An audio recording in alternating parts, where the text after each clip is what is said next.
Until she became the nominee, she was clearly totally a San Francisco radical. She was pro-criminal because she's going to want to play this district attorney, I'm tough on crime, which is just a plain lie. I mean, she cut deals with all sorts of on murder trials. If she didn't think she could win the trial, she cut a deal. And now for the next 90 days, she would like you to believe that she left an entire lifetime of politics behind, and she will currently pretend to be whoever she has to be for you to elect her. Now, is that a person you can trust? All right, guys, we have made it through the work week. I hope you have enjoyed this week, as have I. A quiet little week in July, not normally the case, but a lot to get to today. Obviously, big weeks ahead as we lead up to the DNC. How long will the Kamala honeymoon, the sugar high last? We're going to find out, but some of these polls are closing. I want to do one of these Road to 270s next week for you. We've done a bunch. Things have obviously shifted since we did it last. And with this new vice presidential announcement pending, we'll have to be able to update that. So stay tuned next week. We will do a new mapped 270. You want to hit that notification button to make sure that you know what's going on. Newt Gingrich, though, has a brand new op-ed. Take it from me, Republicans. Kamala Harris is a strong candidate. Don't underestimate her. We're going to get into all of that. Before I do, I want to tell you about my friend Leo Grillo at Delta Rescue. You've been watching the show for a while. You've heard me talk to you about Leo. He was an early supporter of the show. We had this great conversation, and he's telling me about the work that he's done to rescue abused, neglected animals, dogs, cats, horses, you name it. And I said to him, I've rescued a bunch of dogs from a shelter. And he says, Sean, Delta Rescue is not a shelter. It's a no-kill sanctuary for life. And he wanted to make sure I understood what that meant, because there's a big difference. And if you go to deltarescue.org, check out the videos. You'll know what I'm talking about once you see it in action and what he has done and what he has built. Because Delta Rescue is amazing what they've done to get the nutritional care, the veterinarian care to all these animals. He brings them in, he gives them a place to roam and to live for life. It's so important. If you're a dog lover or a cat lover or someone who's rescued pets, the work that Delta Rescue does is amazing. Go to deltarescue.org, check out the videos. But the thing is, Delta Rescue is not some government handout or program. He relies entirely on our contributions. And it doesn't matter how small. If you can spare $5 or $50 or $1,000, or if you're Senator Bob Menendez and you've got gold bars, Leo would take anything to keep this mission going. He has a huge heart, and he wants to help these animals. More importantly, when you're on the website, if you look at the top on those bars, one of them says estate planning. And if you are a dog lover or a cat lover or just want to help Leo make this a sustaining mission, think about making Delta Rescue part of your estate. Thanks for your consideration. All right.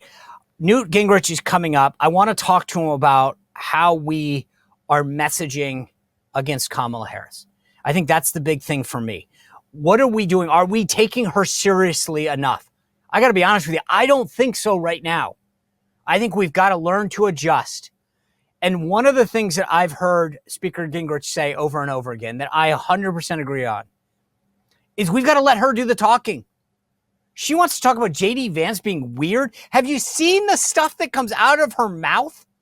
And it's on video. We just need to play it for people over and over and over again.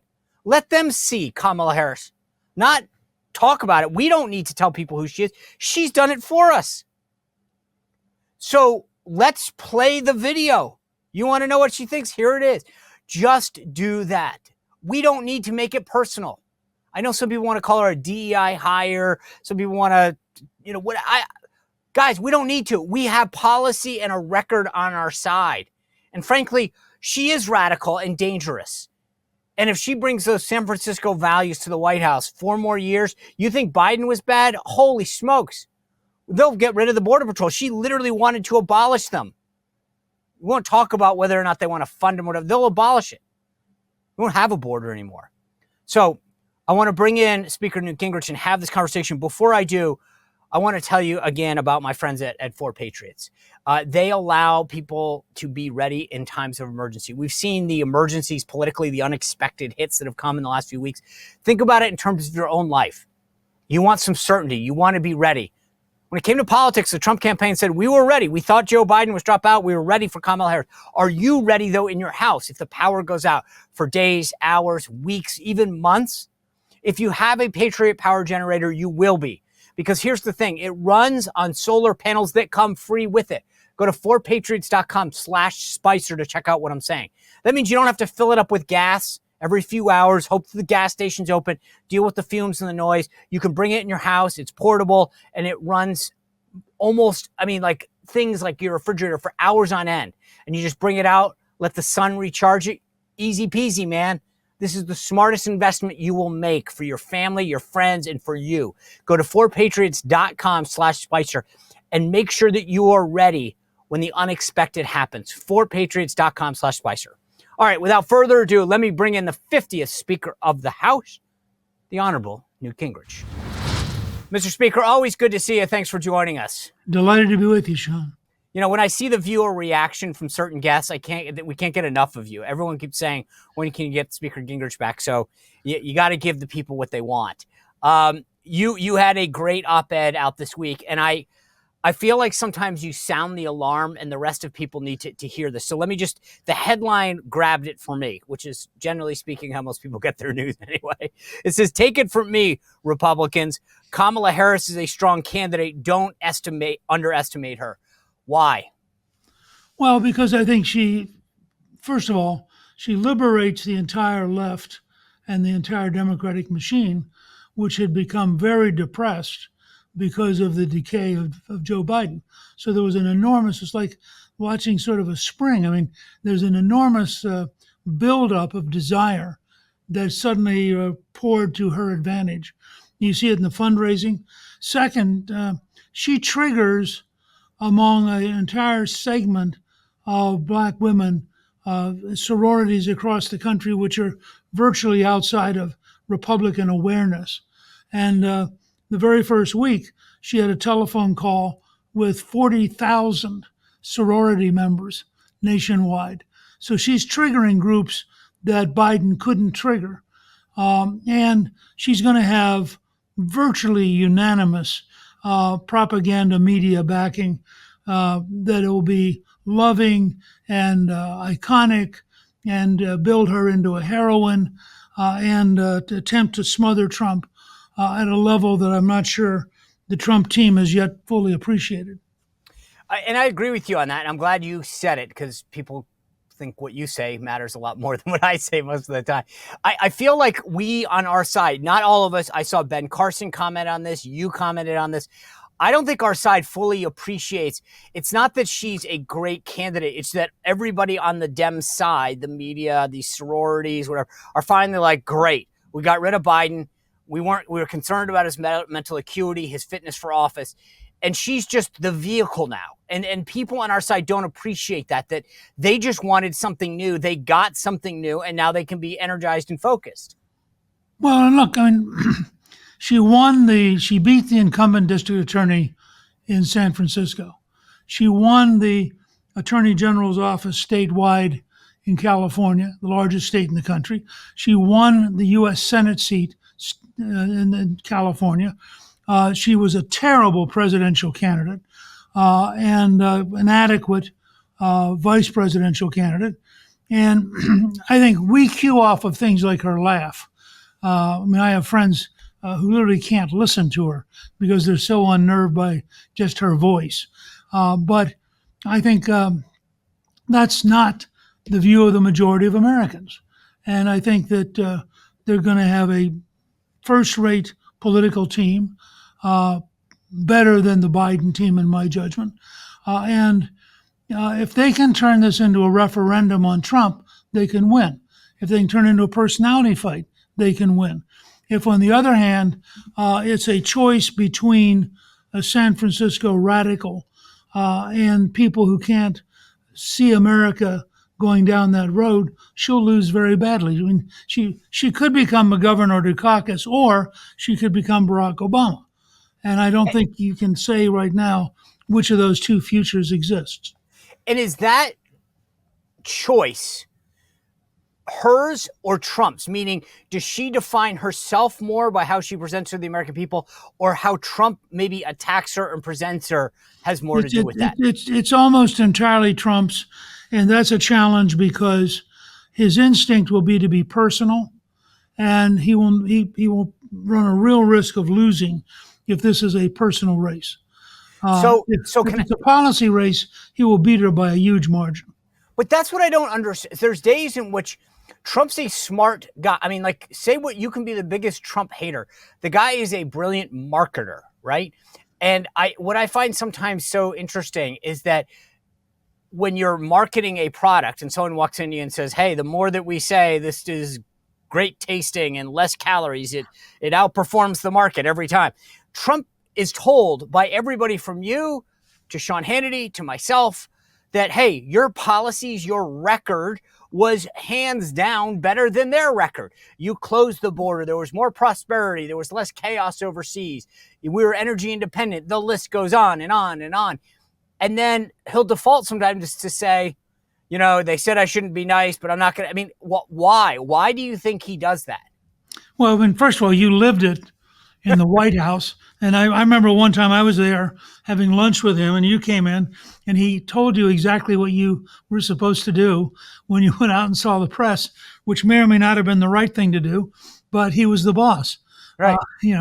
And he had won the presidency, so he had a certain right to say what he wanted. That's true. So you've dealt with this directly and intimately. My theory of it is that it all goes back to page 6 in the New York Post. That when Trump came over from Queens, he was never fully accepted by the New York aristocracy, and no matter how rich he got. And the leading gossip column was page 6. And he learned very early that if page 6 attacked him, he had to counterattack within 24 hours. So he has a very pugnacious. I mean, I think he enjoyed it. Those of us from the hinterland sometimes forget that he's a genuine New Yorker. Being involved in brawls just means you got to work that day, because you fought your way through the subway and you fought your way through the elevator, and here you are at work. And in a normal person, you'd be exhausted, but as a New Yorker, it's just life. And so I think that's deep. It is so deeply ingrained in him to automatically counterpunch. And I think that the other part of it is when he took on his opponents, he discovered, I suspect a little to his surprise, he was up against 15 or 16 people, some of whom were pretty good national players. When the race began in 1915 or in 2015, Jeb Bush was clearly the front runner. And Jeb Bush is a remarkably good reform governor of Florida and maybe the best politician in the family. And he just annihilated them. And he did it by being personal. I mean, if you look at how he drove people out of the race, it was a series of unending personal attacks, which then he pivoted and basically did the same thing to Hillary. I mean, it was clearly the national consensus that Hillary would win, and she lost. And she lost in a campaign in which both sides got tough. He just got tougher. And so I think that background gives him a sense of instinctively attacking. And I think in this case, it's not to his advantage, because his really great strength here is the policy and values contrast, not the personality contrast. And she's younger. In many ways, as a national figure, she's fresher. So there's an interest about who she is that Trump's now been a national figure for 8 or 9 years. So in a sense, the newcomer now is her. Yeah. And I don't think that that he has fully assimilated. I think that Susie Wiles and Chris LaCivita understood it pretty rapidly, but getting Trump to understand it's harder because it goes against everything that he thought historically was his strength. There's two things that I think of when you say that. Number one, you know, everybody gave him advice, and myself included, during the 2016 cycle about what you were supposed to do. And then he would do it his way and be successful, whether it was the primary or the general. And I think there's a bit of, you geniuses over there, the professional class, tell me to do something, I do it my way and I win. So I really don't need to listen to you. That's number one. Number two, on the media, I got asked all the time, why does he still talk to the New York Times? And it harkens back to what you just explained better than I ever have, which is the sense of wanting the acceptance of your hometown paper and being like, I made it. I defeated all these odds in business, in show business, and now in politics. Give me a little respect. This guy from Queens who came over, and I think you put your finger on it. I think sometimes it's the answer is a lot more obvious than some of these pundits give credit for, because I do agree that looking back at how he won the primary and the general is exactly as you described. He won it. He did it his way on a personal level. And now he's going to go, so now you're going to tell me that I need to do some policy thing with Kamala Harris that I've shown before doesn't work? Yeah, I mean, I think he's faced with a bigger change than he's faced up till now. And, I mean, look, I'm reasonably confident that, having watched him for a long time, that he will presently adjust. Because the one thing you have to say about him is, well, he's very stubborn. He does pay a lot of attention.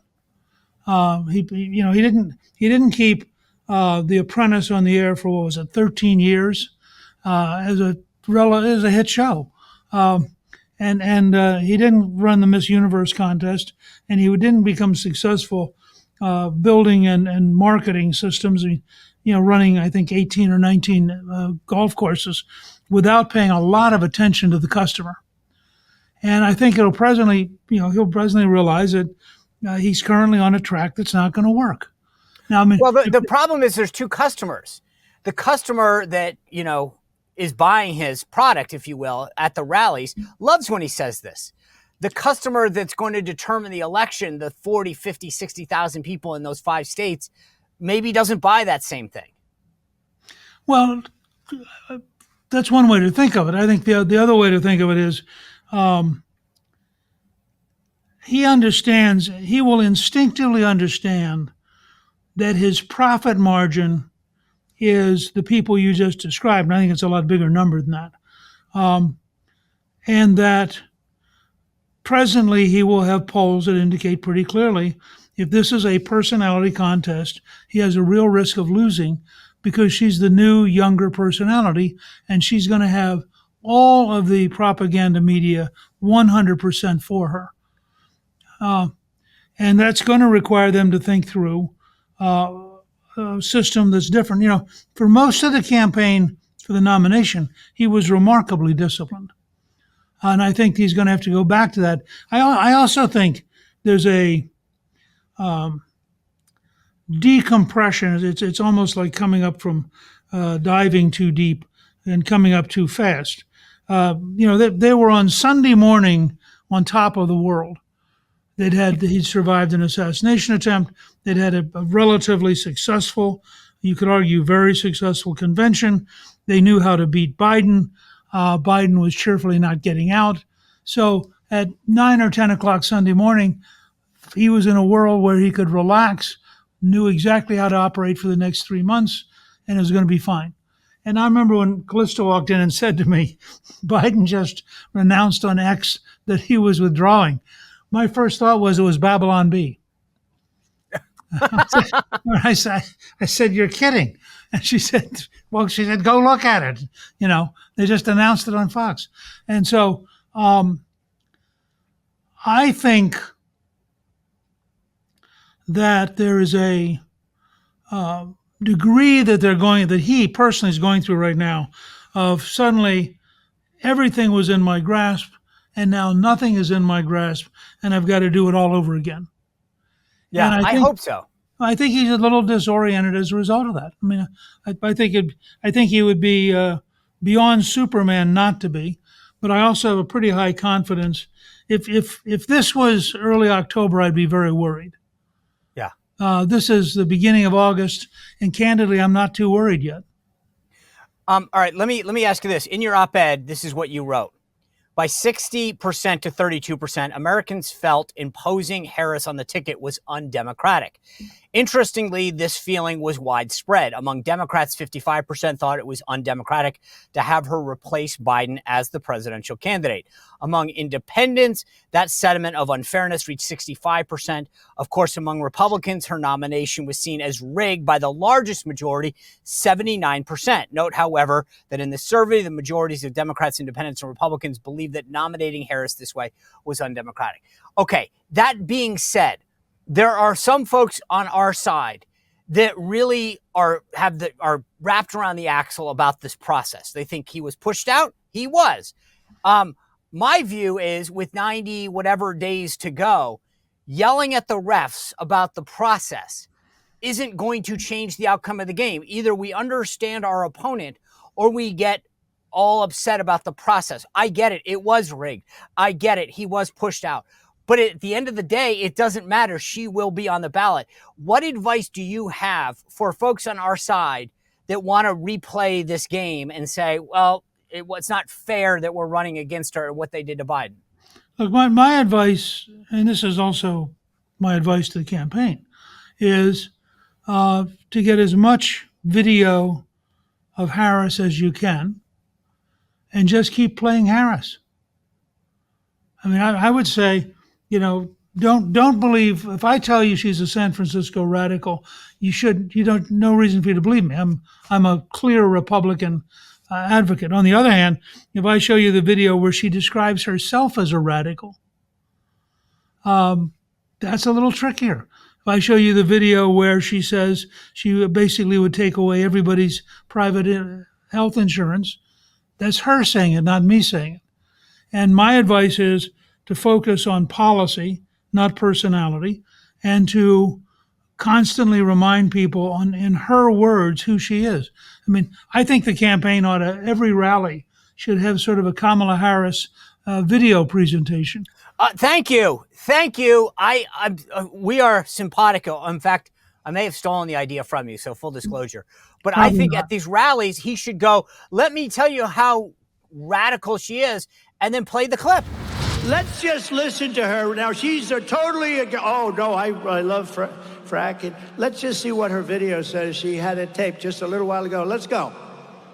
Will you commit to implementing a federal ban on fracking your first day in office, adding the United States to the list of countries who have banned this devastating practice? There's no question I'm in favor of banning fracking. It isn't let me tell you. I'm not going to tell you. She is. Even better. When we look at a clip where she's on stage with Aaron Burnett of CNN and say, unequivocally, I'm against fracking, no question about it, and then puts out a statement washing her hands of it and saying, I am totally for fracking. When she says, I'm not for, defunding the police, and she's on tape saying defund the police. Too long, the status quo thinking has been you get more safety by putting more cops on the street. Well, that's wrong. When she says I never gave to the Minnesota Freedom Fund to release Black Lives Matter protesters and vandalists, and then we pull up this tweet. Is it, I mean, we've got a media that is willing to give her the pass. What should we do? Is it just replay the clips more and more, put money behind it? Not just the clips. It lends itself to an ad in which you have her face, and she says, I'm against fracking. And the face switches to the same face, which says, I'm for fracking. And you say, which Harris do you want to gamble on? And it rapidly becomes a question. Do you think it's better to paint her as a flip-flopper, or somebody, like, would you rather say, hey, she's on both sides of fracking, or that she's anti-fracking?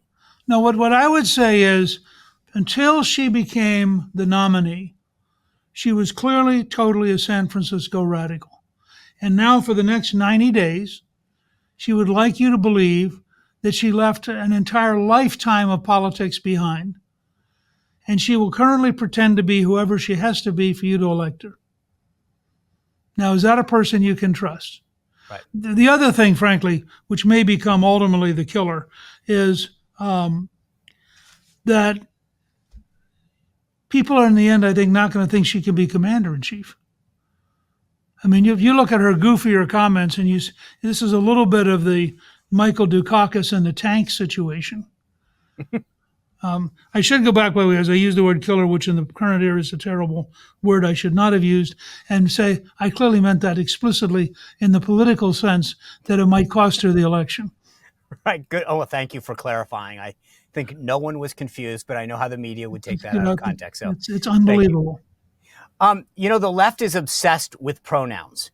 I want to be obsessed about adjectives. You've been a master at words and messaging. If you had to give advice to us about the best adjectives to use when we're trying to describe Kamala Harris, I mean, you talk about San Francisco liberal, whatever, and say, what are the adjectives that we should be using when we talk to our friends and coworkers about who this is? What should we be communicating? Well, I mean, I'm maybe because of my age and I'm out of touch with the modern world. I would say San Francisco radical. She's used the word radical to describe herself. It's herself. I don't think liberal is strong enough. And I thought the dangerously liberal ad was not strong enough, frankly. I tie it to San Francisco, because that's where she's from. That's where she began. And I just did an article for the New York Sun outlining the degree to which she was pro-criminal, because she's going to want to play this district attorney, I'm tough on crime, which is just a plain lie. I mean, she cut deals with all sorts of on murder trials. If she didn't think she could win the trial, she cut a deal. She didn't take any risk, and she thought that it was reasonable to cut $150 million out of the LA police budget. A great example. She sent out a tweet linking to a Minnesota fund that was bailing out people, and then later said that it never happened. Now, the tweet's there. I mean, and I think you're going to find, as you get into this campaign, that she will break down over her blatant dishonesty. And as you know, authenticity, one of the things that saved Trump was people thought at times that he was not very acceptable, but he was authentically not very acceptable, and therefore they would accept it because he behaved like Donald Trump. She has a real challenge of beginning to be inauthentic, and the news media will do everything. As you know, last week, several publications were going back and editing what they wrote 2 years ago and saying that they really were embarrassed to now have to tell you that what they wrote was wrong because they used to call her the border czar, and they wrote that she was the border czar. I know. But now they're not allowed to say she's the border. I mean, that's literally like Pravda and Izvestia at the peak of the Soviet system. I showed that video to the audience the other day, and I showed it to a family member. And I was trying to explain that to them, and they said, what do you mean? And because they were saying, oh, is she denying it? And I said, no. You have to see this. Here is CNN saying the Republicans are falsely accusing her of being the border czar. Then here's CNN saying Kamala Harris appointed the border czar. They literally are gaslighting us, trying to pretend that what they told us isn't true in defense of her. Well, first of all, you probably knew this and I didn't. That actually comes from a 1944 movie named called Gaslight, which is about a husband who tries to drive his wife crazy. I just ran across. I promise. I just ran across this last week, and I had to look it up because I thought it was so weird. Speaking of weird, we'll get to that. Yeah, but she was. I mean, here's the deal. The people they don't get this yet. The people who gave us fake news about Trump are now giving us even faker news about Harris. They are going to so totally destroy their credibility by the time this is done, because you now have a big enough conservative movement that people are out here saying, oh yeah, this is what they said 3 years ago, this is what they're saying now, and it just destroys you. When I showed that video to a family member, they were like, you've got to be kidding me. Because I think it's one thing, this goes back to the point that you were making about the videos of Kamala, right? It's watching it happen. And I showed this, like I said, to a family member, this Grabian video that they did a mashup of her. And it was like, oh my God. Like, I don't think that people fully appreciate the extent to which the media is going to remake her. It's almost like they all got together and said, okay, guys, let's get rid of her past. It's like a movie out of Hollywood. We're going to erase everybody's memory and we're going to pretend this is someone new. Oh, I think the whole thing is just, when you look at it, what you have is the entire left, which has, since 2015, done everything it could to destroy Trump, now has this sudden explosion of energy because they suddenly see a path that might work. I mean, they spent the last 8 or 9 months watching Trump survive, Trump recover, Trump dominate, watching Biden decay and decay and decay. And now suddenly they're liberated. And my prediction is that the liberation phase will last until about Labor Day. And that sometime around Labor Day, things will start to rebalance and people will start to say, well, that's just not true. And we'll be in a different place. So you brought up the word weird in a different context. That's the word that Democrats have come to love in the last 4, 5, 6 days. The thing that I find interesting about the attack, everybody's now weird on the right, according to Democrats, right? President Trump, what he said was weird. J.D. Vance is weird. Congressman so-and-so is weird. I mean, like, that's their right. But I don't know that moves people. I think it's cute and it's funny maybe to those folks on the left, but I don't know that people vote because somebody's weird or not. They might vote because they're offensive or because their policies are horrible, but I'm not sure. I feel like the left, like everybody thought that what Tim Walz, the governor of Minnesota, said in that one interview was funny, and then they just started repeating it without realizing that might not be the most effective message. Well, I think it probably accurately represents their worldview. Callista and I the other night realized that we had never seen Hillbilly Elegy. And so we sat down and watched the movie. And of course, Ron Howard is an amazing movie maker. Yeah. I'm told the book is even better and more moving than the movie. And I haven't read it, so I don't know. But watching it, what hit me was you have in J.D. Vance a guy who's made a couple of verbal mistakes doing shows like this. Let's be clear. No, I'm just saying it's the nature of, at the time he was not thinking like a national figure. But he has an amazing personal story. And he has, he was smart enough to get, after serving as a U.S. Marine and getting the GI Bill, he was smart enough to get through the Ohio State University in 2 years, summa cum laude, and then go to Yale Law School.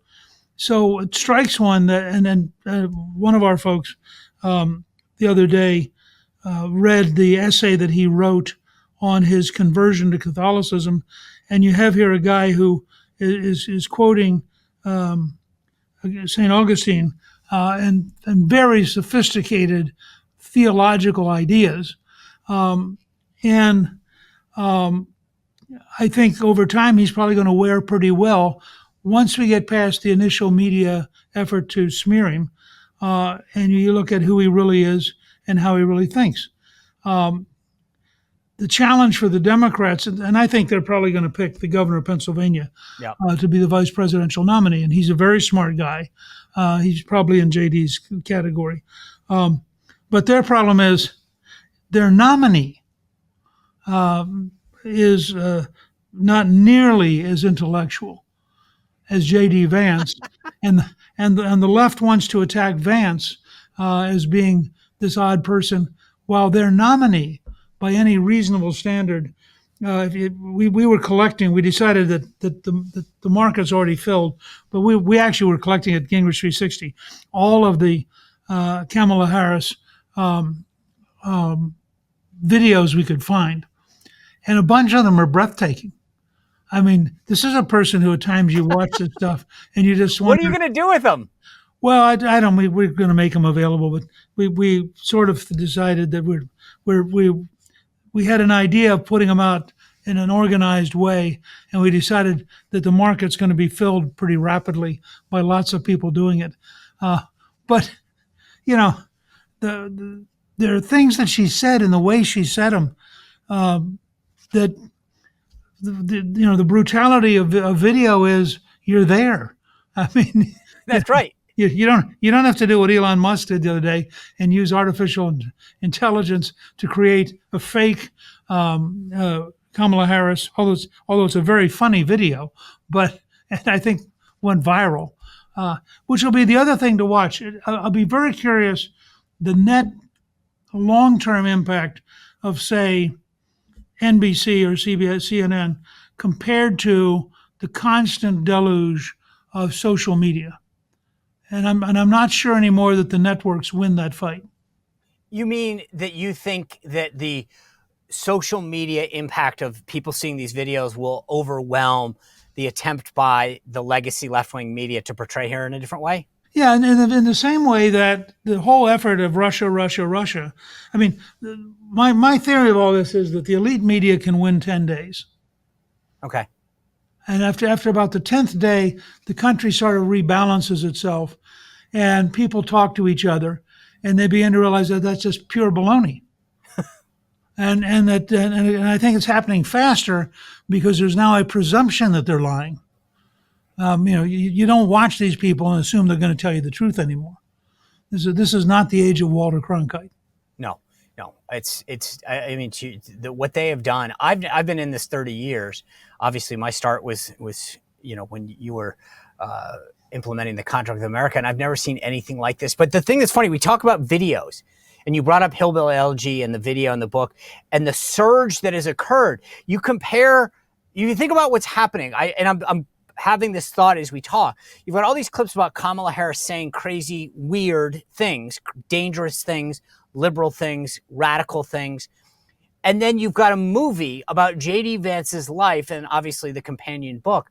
And you see how many people are flocking to that. I heard somewhere around the neighborhood of 600,000 people have bought the book in the last couple of weeks. The Netflix has made it the number 2 downloaded film recently.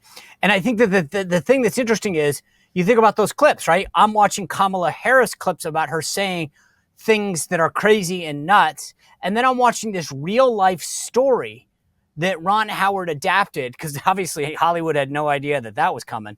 And I think that for all these people, if you're being introduced to these two candidates pretty much at the same time, the J.D. Vance story is so much more compelling as far as what I think a lot of Americans want to buy into. Yeah, I think it's fascinating. I mean, what he has been through makes you reflect on the depth of courage and the depth of endurance that produced him in ways I frankly didn't expect. I mean, I hadn't paid much attention to J.D. Vance, and I thought his speech was pretty good when he did the acceptance speech. Clifton and I happened to be in the presidential box because we had spoken that day at the convention and got an invitation to come and sit in the box. So we found ourselves sitting 2 rows behind his mother. And when he introduced her and talked that she'd been, clean of heroin for 10 years, well, when you see the movie, she'd been clean for 6 years because it was made 4 years ago. And you suddenly realize how real this is and what he had been through. He didn't have Willie Brown help him. Oh, that was good. I didn't see that one coming. Yeah. I do think that, let me ask you, there is now a debate over debates. And I think that the media is falsely trying to allow Kamala to claim that Trump is backing out of a debate. Trump should challenge her to 4 debates. Really? Okay. Why? Because he will wear her down. Okay. He will learn and she won't. So 4. Why 4 and not 3? I made it up. That's the most honest answer. That's awesome. I made it up. So would you, it's interesting. I feel like they played Biden well. He got out of the race. And the question is, do you wait till she becomes the nominee and then say yes and then go one a week? Because she's now boxed herself into the corner and saying, come say it to my face. So sort of the ball is in his court. He could come back and say, I'll say it in your face 4 times if you agree to this. Because as the saying goes, if you got something to say, say it to my face. This is like an old-time Western. I mean, the idea of Harris thinking that she's going to intimidate Trump by saying, I dare you to come say it to my face. She ought to go back and look at the last Clinton debate when you'll remember they were going to use the sex tape against Trump. So he brought the 4 women who had made charges against Bill. Yeah. And had a press conference before the debate. And Listen, I was there. I remember Steve Bannon being like, you don't know, like we were talking about something and he was going to a room and I said, what's going on? And he just was like, you don't want to know. And I'm like, what do you mean, Steve? And he's like, we've got something set up. And they kept that thing close to the vest. And the next thing you know, I'm getting pinged. Hey, there's this meeting with like all these women that Bill Clinton is allegedly sexually assaulted in some way. And they're doing a press event prior to the debate. And I'm like, oh my gosh. But it was a clear warning shot. Yeah. It basically that said, gets in your head. Yeah, it basically said, you want to be tough? Let me show you what tough looks like. So this will be an interesting test. This will be a San Francisco radical version of tough and a Queens Manhattan version of tough. And we'll see who's tougher. You know, you were talking a little bit ago about Trump and his work experience, knowing the customer, right? Right. And I was thinking about this when he announced the no tax on tips. He was out in Vegas and he talked to this waitress, very Trump-esque, right? He was like, hey, that makes sense. No tax on tips. Then he comes out this week and says, no tax on Social Security. And I'm thinking to myself, this gets back to these ideas as a former, the leader in Congress. How do you think both of these things play in terms of getting votes and are either one of them achievable? Well, sure, they're both achievable. All you have to do is have the votes. I mean, politically, it's actually a very straightforward system. And let me just posit something which you know, Sean. I am the only Speaker of the House in your lifetime to have balanced the U.S. budget 4 times. And we did it in part by massive economic growth. And I'm happy to say I am for the lowest possible tax rate. And let's have spending spiral downward to follow the tax base. Let's not have taxes go up to follow the spending increase. And there is so much waste in the federal government. If you simply said everybody who did not show up for work last week is now laid off, you would lay off 40 or 50% of the federal government. I mean, the number of empty buildings that you could in fact sell is astonishing. I think there was a study that the agriculture building, which is a huge building on the mall, yes, is at about 5 to 8% occupancy.